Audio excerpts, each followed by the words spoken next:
प्रिय छात्रों, मुझे आशा है कि आपको ये चैप्टर रॉयल्टी अकाउंट समझ में आ रहा होगा। आज हम इसका एक न्यूमेरिकल क्वेश्चन देखेंगे। ये क्वेश्चन है कि एक क्रिश खान का पट्टेदार है और अधिकार शुल्क निकाले गए कोयले पर 10 रुपये प्रति टन है। न्यूनतम किराया 80,000 रुपये प्रति वर्ष है। लघु कार्य राशि को पट्टे के प्रथम 2 वर्षों में वसूल करने का अधिकार है। प्रथम 3 वर्षों का उत्पादन निम्नलिखित है। आपको दिया हुआ है 3 वर्षों का उत्पादन 5,000, 9,000 और 8,000 और कहा गया है कि पट्टेदार की पुस्तकों में आवश्यक प्रविष्टियाँ दीजिए। तो रॉयल्टी अकाउंट का क्वेश्चन जब हम करने बैठेंगे तो सबसे पहले जो हमें जिस बात पे हमें सबसे ज़्यादा ध्यान देना है और अंडरलाइन करना है वो ये देखना है कि लघु कार्य राशि को वसूल करने के बारे में क्या दे रखा है। जैसा कि इस प्रश्न में आपको दे रखा है कि लघु कार्य राशि को पट्टे के प्रथम 2 वर्षों में वसूल करने का अधिकार है। इस बात को ध्यान में रख कर ही आपको एनालिटिकल टेबल बनानी है और जनरल एंट्रीज करनी है। तो क्वेश्चन में सबसे जो इम्पोर्टेंट पॉइंट है ये है, तो इसको अंडरलाइन करेंगे। इसके बाद आप इस क्वेश्चन को सॉल्व करना शुरू करेंगे। सबसे पहले हमको एनालिटिकल टेबल बनानी होती है। हर क्वेश्चन में सूचनाएं इसी प्रकार से दी होंगी कि हमें सबसे पहले एनालिटिकल टेबल बनानी होगी और उसके आधार पर हम एंट्रीज करेंगे। तो एनालिटिकल टेबल बनाने में आपको थोड़ा सा वक्त लगाना है, ध्यान से करनी है, क्योंकि एनालिटिकल टेबल सही बन जाएगी तो जनरल एंट्रीज अपने आप सही हो जाएंगी और इसके गलत होने पर पूरा क्वेश्चन गलत हो जाएगा। तो सबसे पहले हम देखते हैं, सबसे पहला जो एनालिटिकल टेबल का कॉलम होता है वो ईयर का होता है। जितने भी वर्ष दे रखे हैं वो आप इसमें लिख देंगे। जैसे कि यहाँ 2017, 2018, 2019 हमने तीनों वर्ष लिख दिए हैं। इसके बाद जो दूसरा कॉलम होता है वो होता है एक्चुअल रॉयल्टी का। एक्चुअल रॉयल्टी कैसे निकाली है, इसमें आपको उत्पादन दे रखा है 5,000, 9,000 और 8,000 और ऊपर देखिए आपको क्वेश्चन में दे रखा है कि कोयले की निकाले गए कोयले पर अधिकार शुल्क 10 रुपये प्रति टन है। तो 10 इंटू 5,000 उत्पादन है तो 5,000 इंटू 10 50,000 एक्चुअल रॉयल्टी हो गई। 2018 का उत्पादन है 9,000, तो 9,000 इंटू 10 90,000 और 2019 का उत्पादन है 8,000, तो 8,000 इंटू 10 80,000 ये एक्चुअल रॉयल्टी। तो दूसरा कॉलम हमने बनाया एक्चुअल रॉयल्टी का, तो ये तीनों आ गया 50,000, 90,000, 80,000। 5,000 इंटू 10 है ना, रॉयल्टी 5,000 इंटू 10 आपको समझ में आ रहा होगा, 9,000 इंटू 10 और 8,000 इंटू 10। पहला क्वेश्चन है इसलिए मैं तुमको बार बार समझा रही हूँ। एक्चुअल रॉयल्टी क्वेश्चन में आपको मिनिमम रेंट दिया ही होगा, जो कि ऊपर दिया हुआ है 80,000। मिनिमम रेंट तीनों ही वर्षों में एक सा है। 2017 में भी 80,000, 18 में भी 80,000 और 19। तो ये मिनिमम रेंट हम लिख देंगे 80,000, 80,000, 80,000। तो ये दोनों कॉलम हमने प्रश्न में दी गई सूचना के अनुसार ही फिल कर लिए हैं। अब ये जो इम्पोर्टेंट है ये इसके बाद का पॉइंट हिस्सा है। शॉर्ट वर्किंग है यानी कम है तो इसके लिए माइनस का साइन लगाया है, और एक्सेस वर्किंग है तो इसके लिए प्लस का साइन लगाया है। तो इस कॉलम में हम लिखेंगे शॉर्ट वर्किंग और एक्सेस वर्किंग। अभी तक आपने थ्योरी में ही समझा था कि शॉर्ट वर्किंग क्या होती है, एक्सेस वर्किंग क्या होती है। अब आपको यहाँ समझ में आएगा कि वास्तव में शॉर्ट वर्किंग क्या होती है। ये देखिए, पहले देखें हम सबसे पहले 2017 को हम समझते हैं। 2017 में एक्चुअल रॉयल्टी है 50,000, यानी जो उत्पादन किया गया है उसके अनुसार 50,000 रॉयल्टी बनती है देना पट्टेदार का।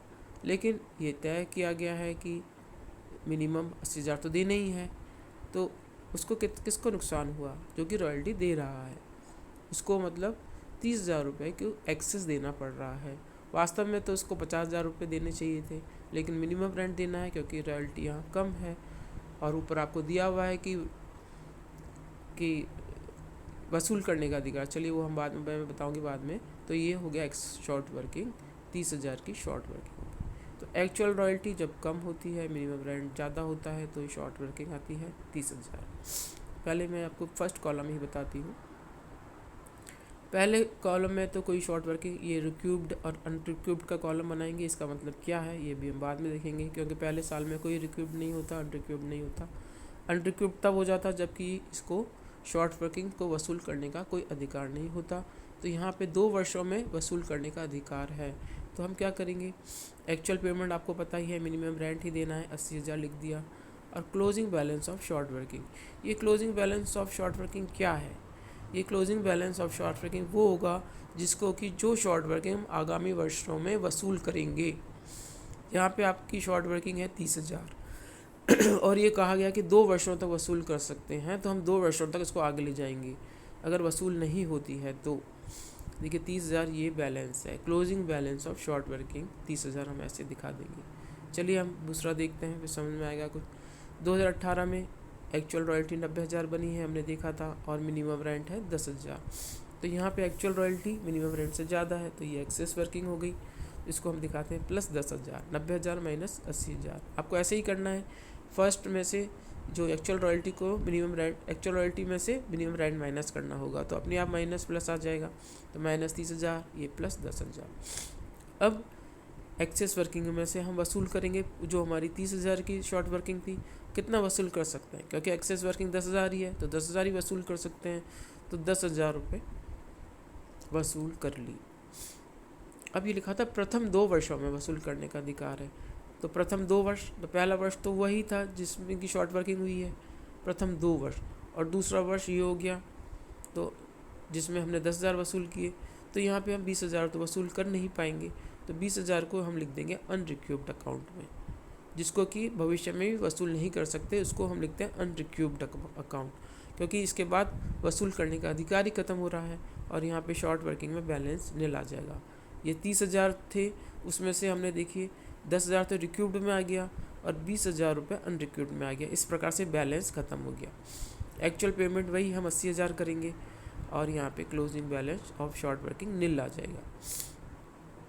अब देखिए तीसरे वर्ष में बराबर है एक्चुअल रॉयल्टी और मिनिमम रेंट।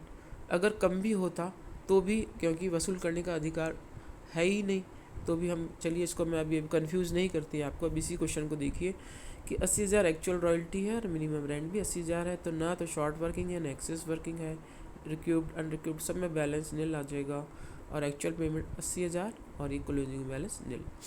इस प्रकार से ये हम एनालिटिकल टेबल बनाएंगे। अब देखिए किस प्रकार से एंट्रीज होंगी। सबसे पहले 2017 को दिसंबर 31 को आपको मैंने बताया था कि शॉर्ट वर्किंग्स होती है, तो उसको हम लिखते हैं। तो यहाँ पे देखिए रॉयल्टी कितने की बनी है, 50,000 जो एक्चुअल रॉयल्टी, और शॉर्ट वर्किंग्स हैं 30,000। ये देखिए first column, second column 50,000 actual royalty है और शॉर्ट वर्किंग्स 30,000 लिखी हुई है। कुल हमें पेमेंट करना है 80,000, तो किस प्रकार से, रॉयल्टी अकाउंट में तो आ जाएगा 50,000, शॉर्ट वर्किंग्स अकाउंट में आ जाएगा 30,000, और 2 लैंडलॉर्ड्स अकाउंट में आ जाएगा 80,000। ये हो जाएगी रॉयल्टी और शॉर्ट वर्किंग्स पेबल। अब दिसंबर 31 को हम पूरा 80,000 का पेमेंट कर देंगे। तो लैंडलॉर्ड को ऊपर क्रेडिट किया था, इसको पेमेंट कर देते हैं, landlord account debit to bank account 80,000। तो ये पूरा पेमेंट कर दिया है। अब तीसरी एंट्री मैंने बताई थी आपको, प्रॉफिट एंड लॉस अकाउंट में ट्रांसफ़र करने की है, तो profit and loss account debit to royalty account, ये आपने ट्रांसफ़र कर दिए। रॉयल्टी 50,000 की है, 50,000 ट्रांसफ़र कर दिए।